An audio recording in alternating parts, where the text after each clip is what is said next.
Os irmãos podem abrir a Bíblia em Romanos, capítulo 2.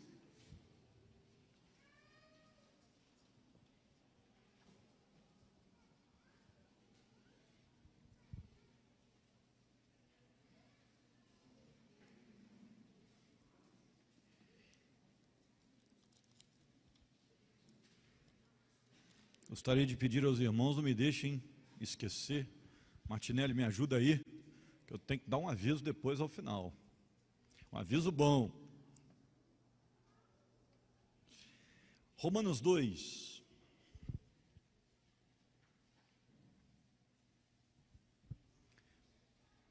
Versículos de 1 a 9.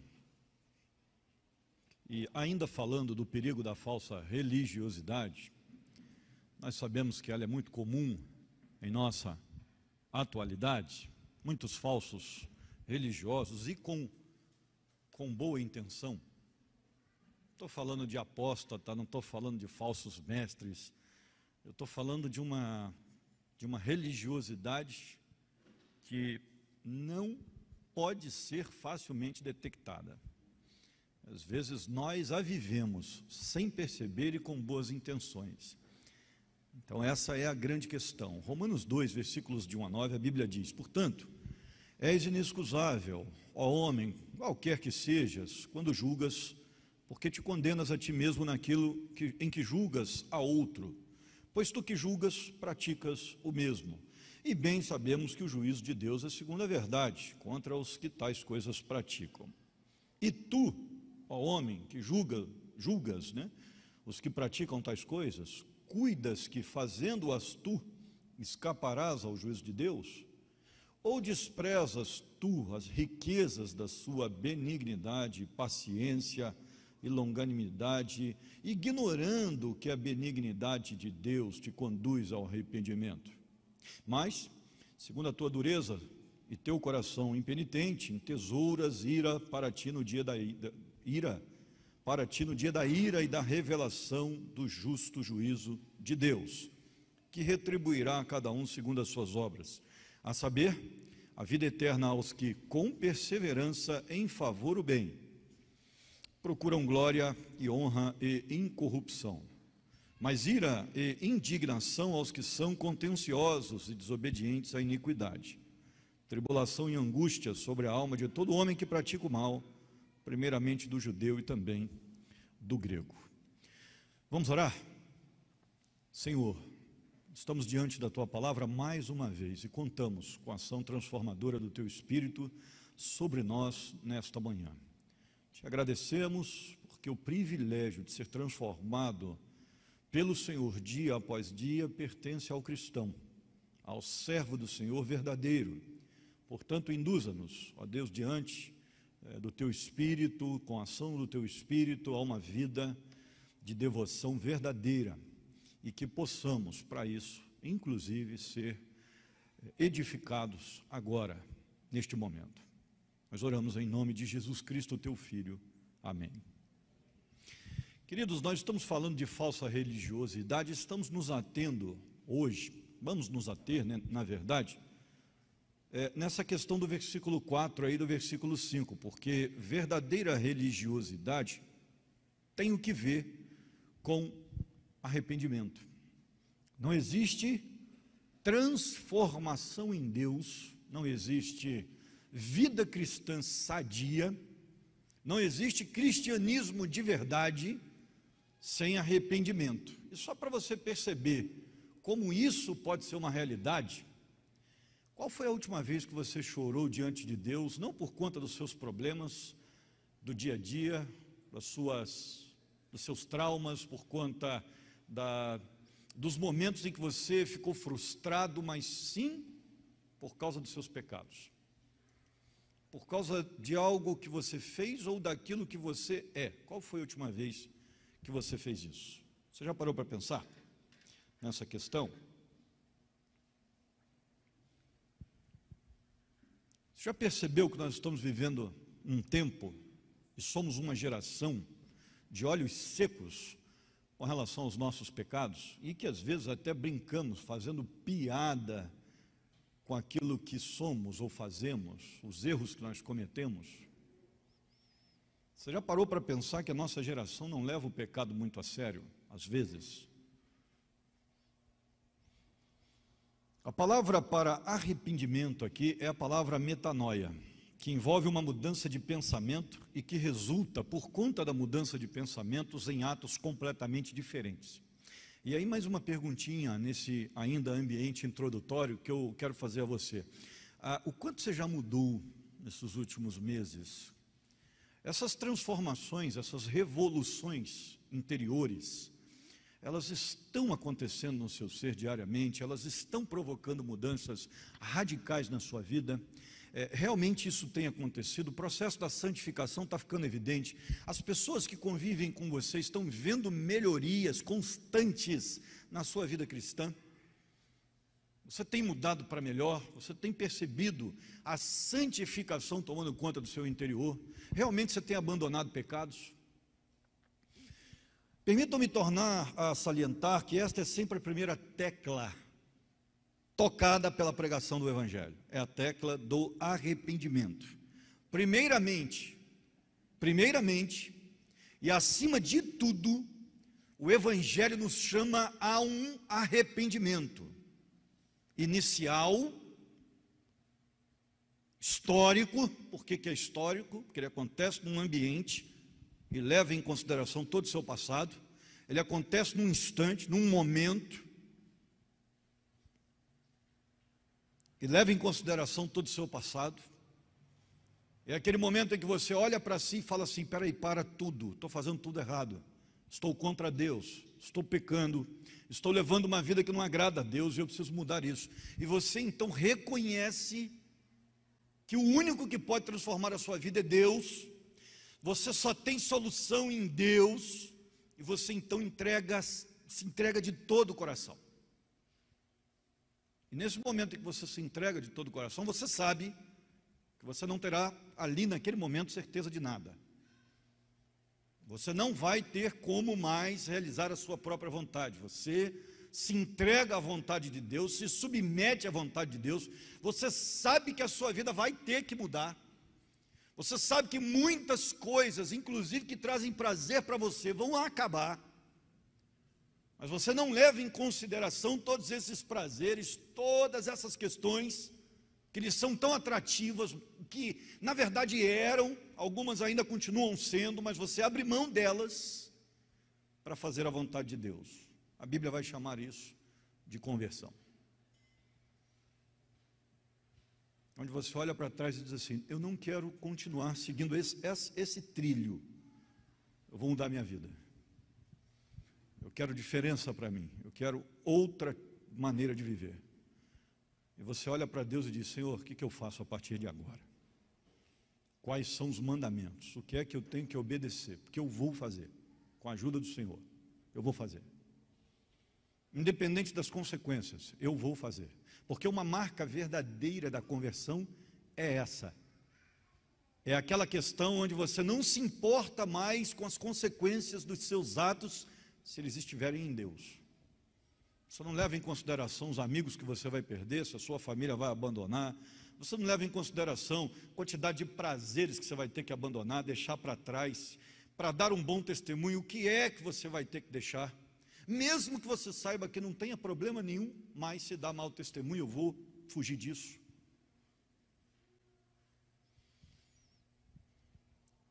E aí então você passa a ter uma vida de transformação e de frequentes arrependimentos. Então podemos dizer que a vida cristã, ela tem um momento de grande arrependimento, que é a conversão. E depois ela continua tendo ambientes de arrependimento. Porque no decorrer da caminhada você vai descobrindo seus pecados. E acredite, se você não está descobrindo muitos, você está numa caminhada equivocada. Se você se converteu há 5 anos e acha que está muito bom, sua vida espiritual é padrão, maravilhosa, é bem provável que você esteja numa caminhada equivocada. Porque quanto mais a gente estuda a palavra de Deus, mais o nosso pecado fica revelado. mais o nosso pecado se evidencia, mais o nosso pecado é mostrado, dia após dia. E aí você coloca a mão na cabeça e você diz assim: meu Deus, eu não acredito que eu quis ser pecado, eu estava fazendo isso, eu não sabia. João Batista pregava o batismo do arrependimento para a remissão dos pecados. E ele foi o primeiro a anunciar o Evangelho, pelo menos que o Evangelho estava presente. O nosso Senhor andou por toda a parte pregando que os homens deveriam se arrepender. Pedro, no dia do Pentecostes, lança-o como um raio: arrependei-vos, diz ele, e cada um de vós seja batizado em nome de Jesus Cristo. E como vimos, o apóstolo Paulo, ao despedir-se dos anciãos da igreja de Éfeso, ele deixa um recado para poder ir embora. Ele diz: lembrem-se que o Evangelho persiste na questão do arrependimento para com Deus e a fé no nosso Senhor Jesus Cristo. Ou seja, o arrependimento sempre vem em primeiro lugar quando falamos de pregação do Evangelho. Não existe Evangelho sem arrependimento. Evangelho sem arrependimento não é Evangelho. Se você entrou para esse negócio, está fazendo parte de uma igreja e não houve arrependimento, você já começou com a probabilidade de religiosidade falsa muito grande. Porque quando falamos de pregação do Evangelho na Bíblia, o início da pregação do Evangelho toca nesta mesma tecla sempre: arrependimento. Tudo começa com arrependimento. E não é simplesmente arrependimento do que faço, é arrependimento do que sou. Porque o que faço é apenas consequência do que sou. Hoje em dia se fala muito de salvação e pouco de arrependimento. Pessoas estão começando as suas carreiras cristãs sem entender conceitos de arrependimento. E aí, conversão é um ato na história que acontece com você, que requer um pensamento para mudança de vida e mudança de vida, entrega ao Senhor e mudança de vida. Então, o que acontece hoje? Não existe mais arrependimento no Evangelho. Você faz festa antes de se converter e faz festa depois que se converte.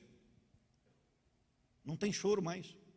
Você já percebeu como é que as igrejas celebram essa questão de batismo, de conversão? E que tem igreja que faz o processo inteiro de discipulado com a pessoa, dizendo para essa pessoa simplesmente que a vida agora vai ser maravilhosa.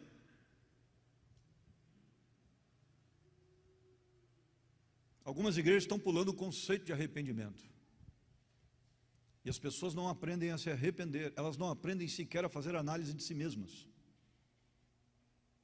Elas não aprendem a elaborar isso, de parar e pensar: o que é que eu estou fazendo na minha vida? Por que eu estou pensando assim? Que sentimento é esse? Não posso agasalhar isso no meu coração, estou com ódio do irmão, isso não pode continuar assim. Eu não consigo perdoar minha mãe, isso não pode continuar assim. Eu não consigo perdoar o meu pai. Não. E as pessoas: mas é importante que eu venha e trabalhe e cante no coral, e Deus vai ficar feliz então se eu cantar no coral, vai esquecer do que eu estou sentindo. Não é assim que funciona, querido. Tem muita gente tentando substituir arrependimento por obra de Deus. Só que o arrependimento é o início das coisas. Se você erra lá, você já começa errado. Basicamente, se não mudar, não é Evangelho.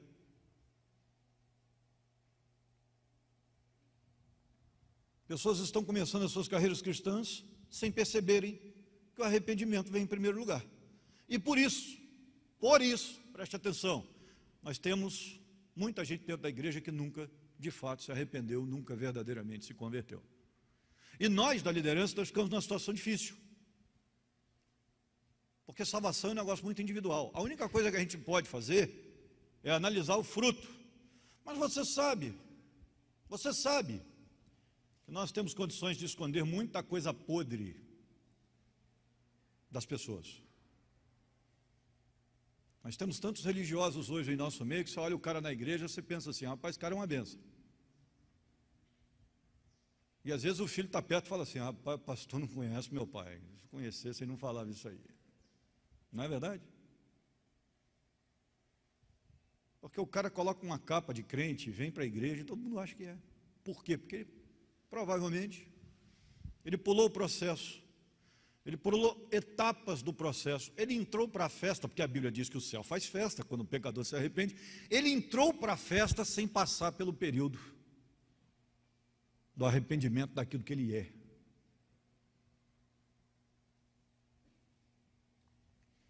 Não é de admirar, então, que haja pouca evidência de um sentimento de pecado nos dias atuais, ou que seja tão raro ver alguém chorar pela convicção de pecado. Não admira que seja raro ouvir alguém passar por uma verdadeira agonia da alma, quando a sua consciência reconhece o pecado oculto no coração, e que ele está diante de um Deus santo. Se não pregarmos o arrependimento, naturalmente nós não deveremos esperar que haja esse sentimento de agonia por conta do pecado. Se lermos a grandiosa história da igreja cristã, em todos os períodos de avivamento e despertamento que o mundo viu, houve arrependimento no povo de Deus. O arrependimento de Éfeso é muito interessante, o avivamento de Éfeso, quando Paulo pregou lá pela primeira vez, um negócio interessante. As pessoas eram espíritas, as pessoas viviam na magia, com cartomancia, tarô. Havia na comunidade efésia livros e livros sobre espiritismo, amuletos, imagens de escultura.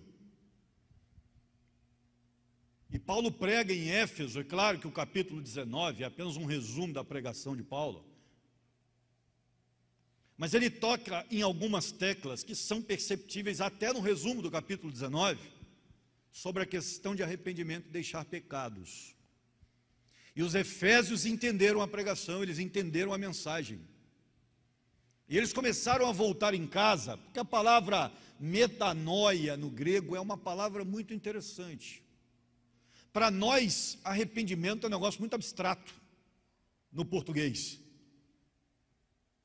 É um negócio que você sente de maneira interna, que não conta para ninguém, que às vezes você até esconde para não dar o braço a torcer de que você tenha errado de fato. É um negócio muito interiorizado.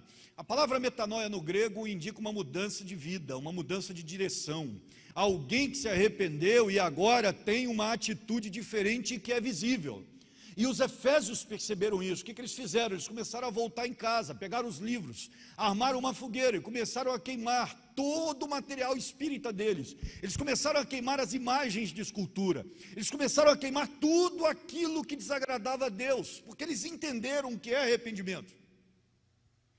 Eles sabiam que de vez em quando eles não poderiam voltar atrás e dar uma olhadinha. Porque agora eu vou fazer aqui, eu sou cristão, mas eu vou ali fazer uma macumbazinha para prejudicar minha sogra.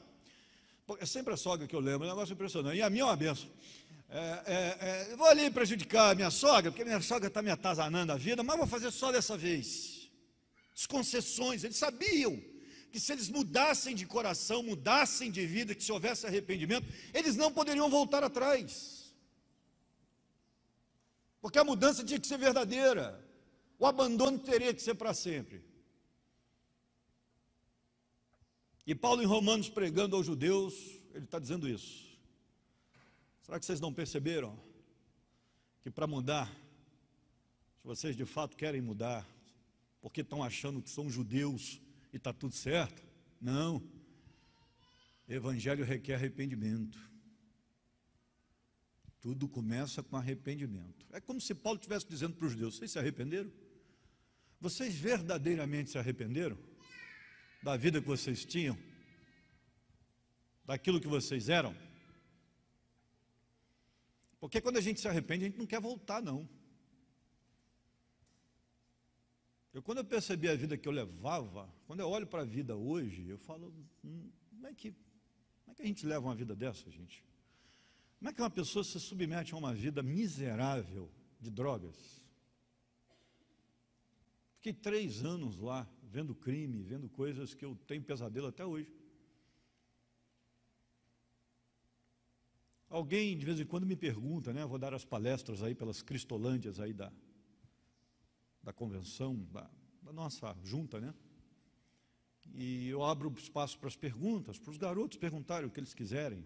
De vez em quando alguém me pergunta: pastor, nunca teve uma recaída, nunca sentiu vontade, nunca... Eu sempre digo: rapaz, vontade de voltar para o inferno? Isso é um negócio muito ilógico. Eu experimentei a verdadeira vida em Cristo. Não quero voltar nunca mais. Vou dizer uma coisa para você: nunca tive tanto prazer na vida quanto ao prazer de andar com Jesus. Na Bíblia há muitas expressões, muitas ilustrações sobre o verdadeiro arrependimento. E eu quero usar uma que Jesus usou em Mateus 21. Você pode abrir? Mateus 21.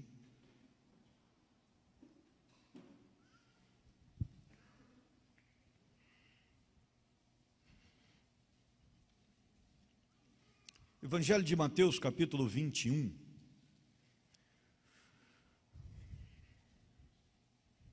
Esse texto sempre me chamou muita atenção. Posso dizer a você que é um dos textos principais que me chamaram a atenção para o que é o verdadeiro arrependimento. Ele sempre esteve comigo. E lendo o comentário aí de Lloyd Jones, percebi que Lloyd Jones também se encanta com esse texto, né? Versículo 28 em diante, a Bíblia vai dizer o seguinte: um homem tinha 2 filhos e, dirigindo-se ao primeiro, disse: filho, vai trabalhar hoje na minha vinha. Ele, porém, respondendo, disse: não quero. Mas depois, olha o detalhe, arrependendo-se foi. E dirigindo-se ao segundo, falou-lhe de igual modo. E respondendo ele, disse: eu vou, Senhor. E não foi. Qual dos 2 fez a vontade do Pai? Disseram-lhe eles: o primeiro. Disse-lhes Jesus: em verdade vos digo que os publicanos e as meretrizes entram adiante de vós no reino de Deus. Porque João veio e vós no caminho de justiça, né, veio a vós no caminho de justiça, e não o crestes. Porém os publicanos e as meretrizes o creram. Vós, porém, vendo isto, nem depois vos arrependestes para o crer. Pois bem, o primeiro e importante detalhe que a gente precisa levar em consideração aqui é que o primeiro filho lá, ele disse: pai, não irei. Mas de repente ele pensou: eu não posso fazer isso. Eu tenho que obedecer e ajudar o meu pai. E ele então pensa no que falou, se arrepende da atitude que teve, muda a postura e muda a sua ação. Isso é arrependimento. Bem, para começar, arrependimento é uma atitude intelectual. Eu peso na balança, eu levo em consideração. Não é uma coisa que a gente faz simplesmente com sentimento, no impulso. De acordo com esta parábola de Jesus, arrependimento é intelectual, ele é pensado, ele é medido, ele é analisado. Eu preciso fazer. Tem coisa, querido, olha, o ser humano é simplesmente limitado em 3 coisas básicas quanto às suas ações, a sua volição. São 3 coisas básicas. O ser humano, ele tem 3 coisas básicas para fazer: aquilo que ele quer fazer, aquilo que ele não quer fazer e aquilo que ele tem que fazer. Guardou? Tem gente que divide a vida somente entre aquilo que ele quer e aquilo que ele não quer fazer. Esse tipo de gente quebra a cara, não cresce nunca, não se desenvolve. Porque vida tem responsabilidade, vida cristã mais ainda. Tem coisa na vida cristã que você simplesmente tem que fazer, mesmo não querendo fazer. E isso pesa na hora do raciocínio lógico. Bem, eu não quero fazer, mas eu tenho que fazer. Por quê? Porque Deus mandou fazer. Então eu vou fazer. Eu vou voltar até lá, eu vou pedir perdão, eu vou parar de agir assim, eu vou abandonar esse pecado, isso eu não vou praticar mais. Mas vai ser um caos, mas não vou fazer mais. Você põe na balança, você percebe que é o melhor, você sabe que é o melhor, você sabe que tem que fazer. E a maturidade espiritual, ela coloca uma informação sobre esse elemento racional. Porque Paulo vai dizer que o culto é racional. Eu tenho que pensar, isso aqui não é um negócio simplesmente que eu sinto, faço. Não. Eu não sou aquele cara contrário ao sentimento, não, porque evangelho requer sentimento. Tem muita gente aí que por conta do abandono total do sentimento, a igreja virou um cubo de gelo, um iceberg. A igreja tem sentimento sim, tem choro, tem lamentação, tem alegria. A igreja tem que ter sentimento. Agora, não é só emoção. Eu paro, eu analiso, eu peso, eu penso. E aí, o Espírito Santo começa a trabalhar na vida da gente e mostrar o quanto que nós estávamos pecando contra Deus. Quando a gente começa a perceber isso, porque não é só o que eu vou abandonar, é o que eu estou fazendo com o meu pai. Porque essa parábola é bem interessante. Imagina a tristeza desse pai em relação a esses filhos. De você chegar e, filho, vai lá trabalhar hoje, quebra o meu galho, faz para mim, e o filho, não. Imagina o que é isso.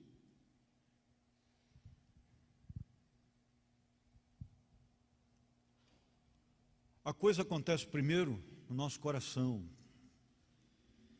Nós sentimos. E depois a gente põe na balança, a gente pesa. E aí, deixa eu dar um conselho para você. Se você tem certeza que vai ser melhor para você, porque se Deus mandou vai ser melhor, não tem como. Você que tem fé vai ter certeza disso? Faça, rapaz. Mude. Independente da consequência.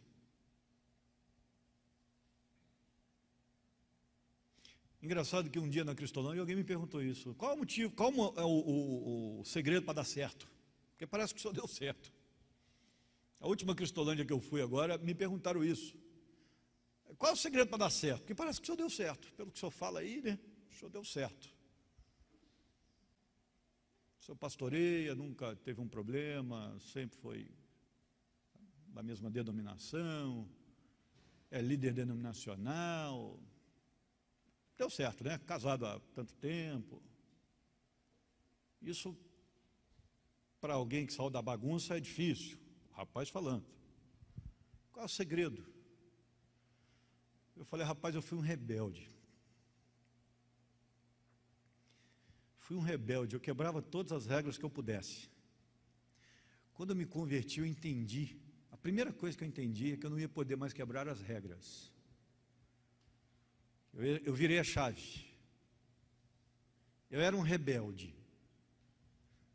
Só que a pessoa que me discipulou fez o trabalho tão bem feito, que ela inculcou em mim a ideia de que a partir dali as regras eram feitas para que fossem obedecidas.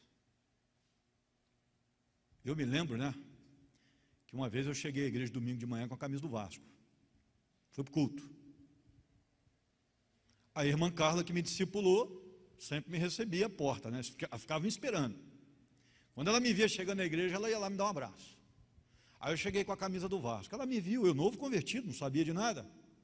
Ela me viu, ela falou assim, meu filho, isso lá é camisa de vir para a igreja, Luciano? Eu falei, como assim? Isso é um manto sagrado. Ela falou, não, meu filho, não é camisa para você vir à igreja, não. Eu não entendi. Mas pergunta se eu coloquei de novo. Nunca mais. Aí um dia desse, Eu cheguei aqui, tinha alguém com a camisa aqui do... Não vou falar do time, não, senão vou dedar o sujeito. O elemento. Aí eu vi alguém com a camisa aqui, acabou o culto, eu chamei no cantinho, eu falei, ó, nunca mais. Porque o dia que esse time for campeão, só vai querer repetir a dose. E aí o cara que está sentado lá atrás só vai atrapalhar o culto dele. Porque se ele é do outro time e está chateado, ele vai ficar lembrando desse negócio. Então aqui em cima não é lugar. Pode não. E beleza. Eu entendi que eu precisaria obedecer os protocolos, ser submisso às tradições, me adaptar às sujeições. Por quê? Porque eu não queria mais ser quem eu era. Eu me arrependi do que era. E eu tinha que aprender a ser diferente. E se eu tinha que aprender a ser diferente, eu teria que deixar o que era. Deixa eu dizer uma coisa para você, se você não deixar o que você é, não vai conseguir nunca. Você vai patinar e vai continuar do mesmo jeito. Vai colocar uma capa religiosa aí, mas o coração continuará sendo podre. Por quê? Porque você tem que olhar para trás e entender que aquilo não prestava aí, que se você quiser ser diferente, você vai ter que obedecer. Isso é arrependimento. E o coração arrependido muda, ele não permanece a mesma pessoa. Envolve ação, porque o homem não age mais simplesmente segundo o que ele pensa, ele passa a ser dominado pela palavra de Deus, pela direção de Deus. Isso muda tudo, muda toda a sua perspectiva, muda toda a sua maneira de ser. É o garoto, pai, eu não vou. Mas de repente ele pensou, se arrependeu, o que ele fez? Não foi? Não, tem gente que se arrepende e continua fazendo a mesma coisa. Isso não é arrependimento, querido. Isso é apenas a concepção de que é errado. Você já entendeu que é errado, mas você continua fazendo. Porque o camarada que se arrepende, de fato, ele muda. Ele muda a maneira com que ele age, a maneira com que ele trata as pessoas. Ele muda a forma de pensar. E não é que ele concorda com tudo, porque eu não concordava com tudo. Hoje eu até concordo com tudo, mas na época eu não concordava com tudo. Hoje eu aprendi que é burrice discutir com Deus. Burrice, a gente só sofre. Hoje eu não discuto mais, eu concordo. Se Deus falou, falou e acabou, não discuto. Eu posso não conseguir fazer, tem coisas que eu ainda não consigo fazer. Mas eu estou lutando por elas. Estou trabalhando, eu choro por elas. Eu me arrependo cada vez que eu falho. Eu não quero, e eu estou melhorando a cada dia, de acordo com a minha esposa. Aí é de acordo com ela. Tem que melhorar. A minha sogra veio passar comigo aí uns 30 dias, uns meses atrás. Ela um dia me deu um abraço na sala. Eu estou usando isso aí, mas eu conto os meus pecados também, tá? Esse negócio de só contar os acertos é promover algo que é falso. Então eu conto os meus pecados também, vocês sabem disso. Mas ela me deu um abraço lá, foi na cozinha. Me deu um abraço na cozinha, um abraço apertado, que só minha sogra dá, gostoso. Ela falou, meu filho, quero falar uma coisa para você. Como você melhorou, como você mudou. Parabéns. E eu fiquei todo bobo, né? Comprei até camarão para ela.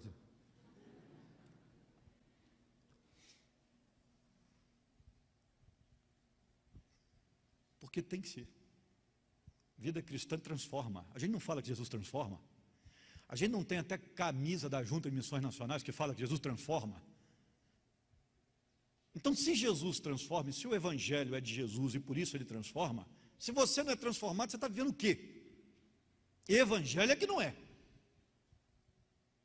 Esse é o perigo da falsa religiosidade. E o cara vem para cá domingo, rapaz, faz tudo certinho. Aí de segunda a sábado ele pinta os 7. Isso não é arrependimento. Isso é apenas viver um pouquinho de religião no final de semana. Isso não muda ninguém. Ou seja, arrependimento não é nada teórico. Ele não é algo desligado, acadêmico, simplesmente. O arrependimento inclui a ideia não somente de mudança de opinião, mas também a mudança do curso da ação, mudança de direção, de hábito na vida da pessoa. Eu agi assim, agora não vou agir mais. Não posso agir mais. Quais são então as mudanças acerca das quais mudamos a nossa mente no curso durante os nossos arrependimentos, né? Primeiramente, acima de tudo, nós mudamos a maneira de pensar em relação a Deus. Eu quero terminar com 3 conselhos para você. Quem se arrepende, muda a maneira de pensar em relação a Deus.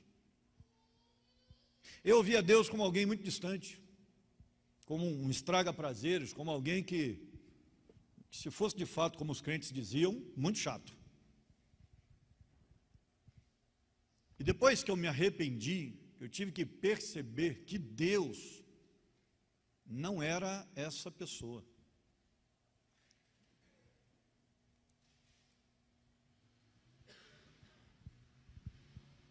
E foi muito interessante, porque eu via Deus como alguém que está de lá, talvez até mesmo contra mim. E teve um dia que eu estava na arquibancada lá, gritando, cantando os hinos do time lá. Tinha acabado de me converter. E tem uma canção lá da torcida organizada que diz assim: o Vasco é minha história, é o meu melhor amigo. É a minha vida, é o meu melhor amigo. Quando eu acabei de dizer aquilo, eu falei, isso tem que acabar. Não dá mais. Porque o meu melhor amigo é Deus. Não é o Vasco.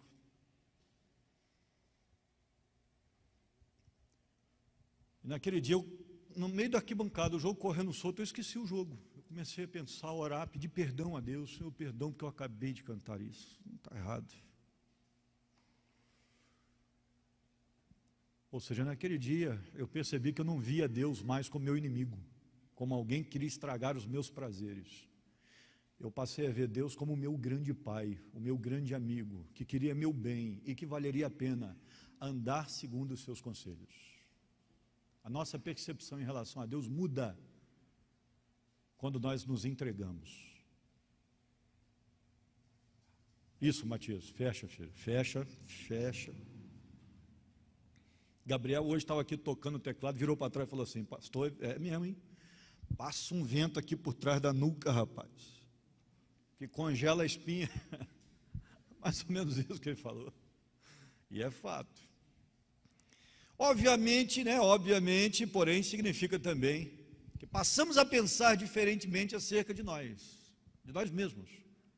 Quando eu me arrependo, eu me arrependo daquilo que sou. Miserável homem que sou, disse o apóstolo Paulo. Toda a justiça do homem é como trapo de imundícia, vai dizer o profeta no Velho Testamento. Trapo de imundícia é absorvente usado. Consegue perceber? Aquele negócio que você repele, que você não quer ver, que você joga fora escondido, porque tem esposa que não deixa nem o marido ver. Por quê? Porque sente vergonha, quer ver, sujo, é imundo, é esquisito, é estranho.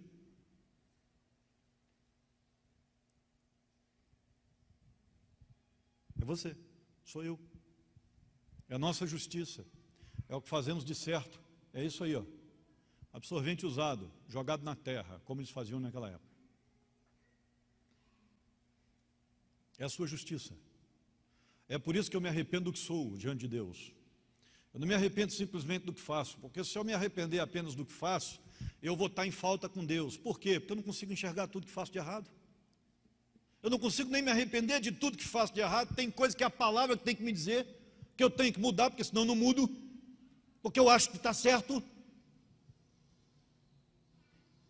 E bateu, vai levar mesmo, porque ninguém vai me fazer de besta. E a Bíblia vai dizer, não, filho, vira o outro lado. Se quiser levar a capa, deixa levar a túnica junto. E aí você percebe, o problema não é simplesmente o que eu faço, é o que eu sou diante de Deus. Eu preciso me arrepender do que sou, A injustiça está em mim, o erro está em mim, eu preciso mudar. Sou eu o problema não é Deus, o problema não é minha família, o problema não é a sociedade, sou eu. E aí eu fico espantado, como é que Deus me tolera?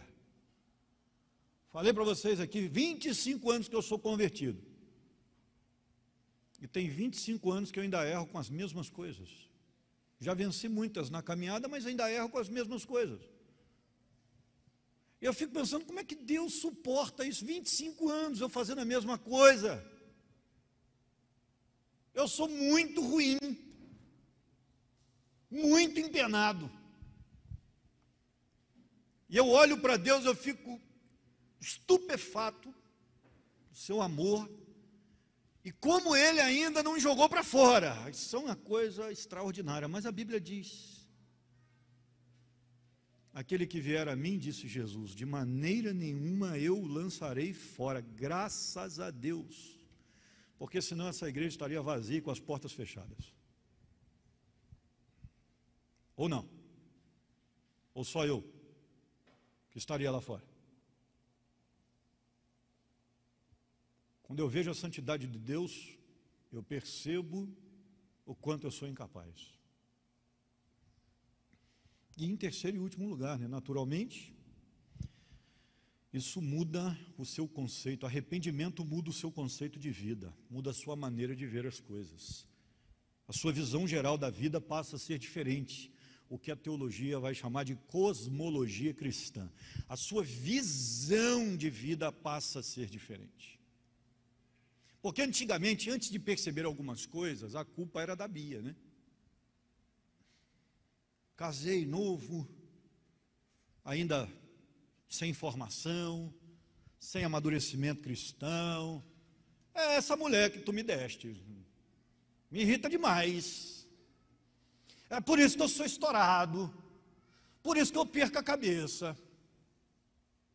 Aí você vai amadurecendo, você vai percebendo que não é a mulher. É você mesmo que está.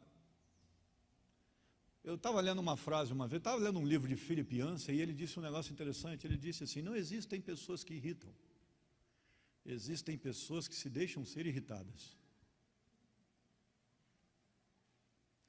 Aqui foi uma flechada. Eu parei e fiquei 10 minutos olhando para o céu, no jardim de casa.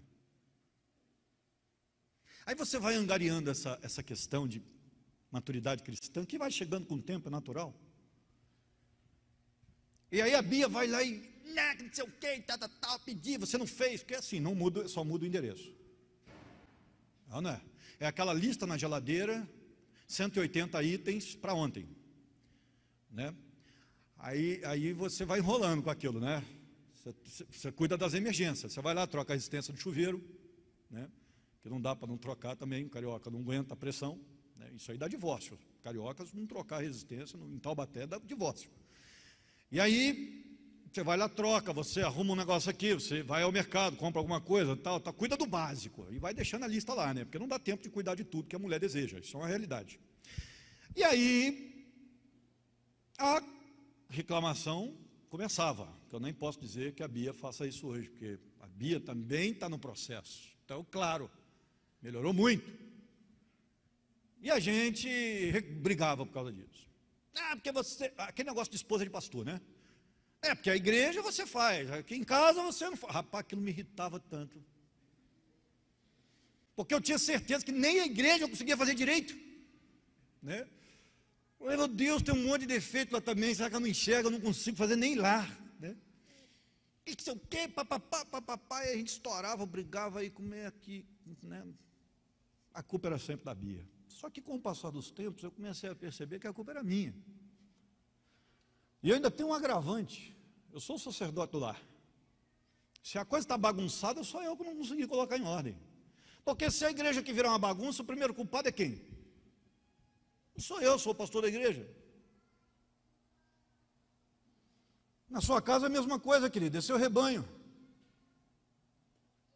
Se bagunçar, a culpa é sua, você errou. Errou, tem conversa. E aí eu comecei, não, peraí, isso vai ter que mudar. E a gente tinha mania de gritar, né? De falar alto. Porque carioca fala alto, naturalmente.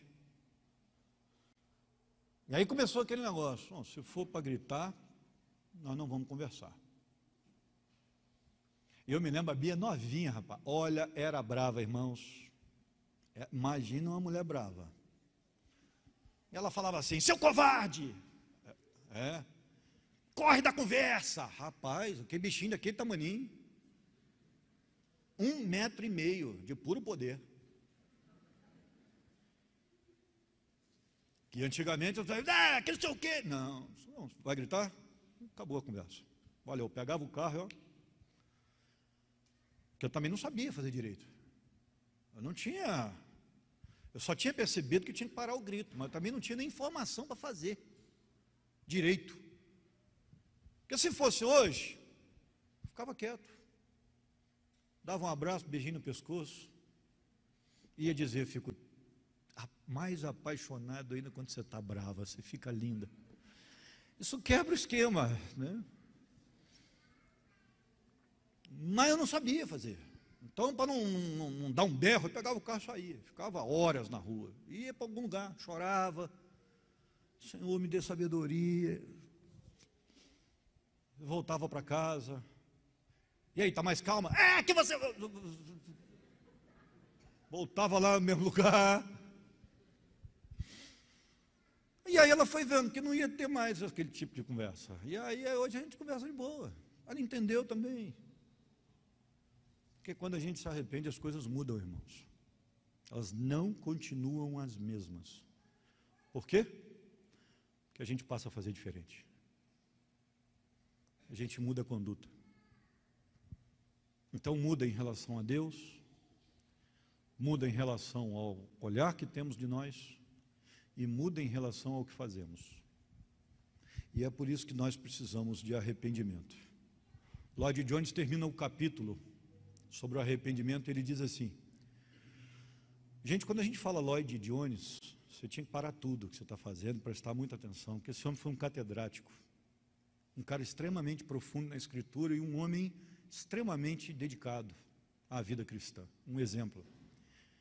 Aí ele disse o seguinte, a conduta e o comportamento haverão de mudar, necessariamente, devido à mudança do conceito sobre Deus, sobre o homem, sobre a vida e a morte, sobre o juízo, a eternidade e todas as coisas tremendas. É isso, então, que o apóstolo está argumentando em Romanos, que a bondade de Deus, a sua tolerância, a sua longanimidade, destinavam-se a levar-nos ao arrependimento, e que, como está claro e patente, se não chegarmos lá, entendemos completamente mal a bondade de Deus. Somos de fato culpados de menosprezar a bondade de Deus. Por quê? Porque Deus é bom e Ele está querendo levar você para um caminho melhor. Quando você não se arrepende, você despreza, de acordo com Paulo, a bondade de Deus. Qual ser inteligente pode querer fazer isso? Do que é que você tem que se arrepender? O quanto? O que é que você tem feito com a vida cristã? Deixa eu dizer uma coisa para você, deixe de ser teimosa, largue de ser teimoso. Discutir com Deus é no mínimo idiotice. Se submeta, respeite, obedeça. Quais são os pecados na sua vida que têm entristecido o Senhor? Queria que você fechasse seus olhos e pensasse nisso. Quais são as coisas da sua vida que têm entristecido a Deus? E quais são as coisas que precisam ficar para trás de vez, ser abandonadas de verdade? Talvez você não vá conseguir abandoná-las imediatamente, mas a cabeça precisa mudar, não dá para aceitá-las. E Deus vai dando força para a gente mudar. Deus vai dando força para a gente fazer o certo. Se submeta à direção da igreja. Se submeta à direção do seu pastor. Ah, mas eu não confio no meu pastor. Então mude de igreja. Procure um outro pastor que você confie. É isso mesmo. Porque a minha preocupação é muito maior com a sua vida espiritual do que com um número numa igreja. Mas se você está aqui, você tem que se submeter. Você tem que andar na direção. Porque senão será um rebelde. E um rebelde não prospera espiritualmente.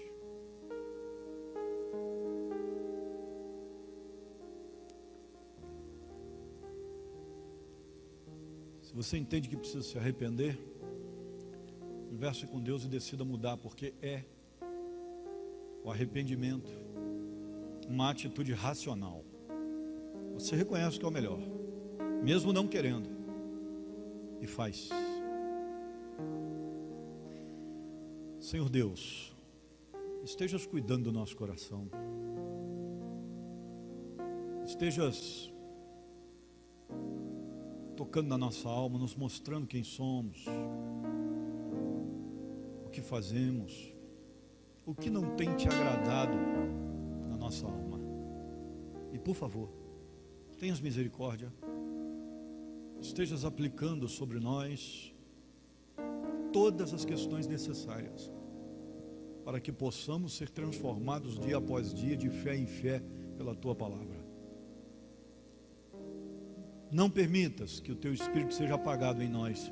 Seria a nossa maior perda na vida, se o Teu Espírito fosse apagado em nós. Não podemos perdê-lo, porque não podemos perder a salvação, mas podemos atrasar nosso crescimento. Deus, não permitas que isso aconteça. A vida é curta demais. Precisamos mudar para que possamos alegrar ao Senhor, para que possamos ter alegria em nós mesmos, porque a culpa, ela destrói a nossa alegria. Precisamos mudar para que possamos realizar o que é necessário para o Teu reino. Precisamos mudar para que sejamos melhores para os nossos familiares, para os nossos irmãos em Cristo, para as pessoas da nossa sociedade. Deus, precisamos mudar até para que tenhamos saúde.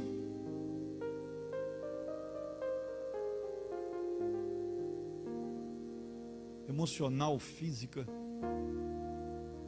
além da espiritual. Deus, tenha misericórdia de nós.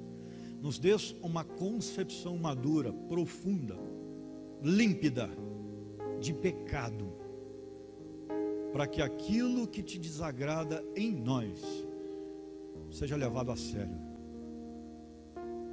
e que os efeitos do arrependimento, dia após dia, sejam reais na nossa santificação. Nós oramos em nome de Jesus, para que saiamos e façamos diferente.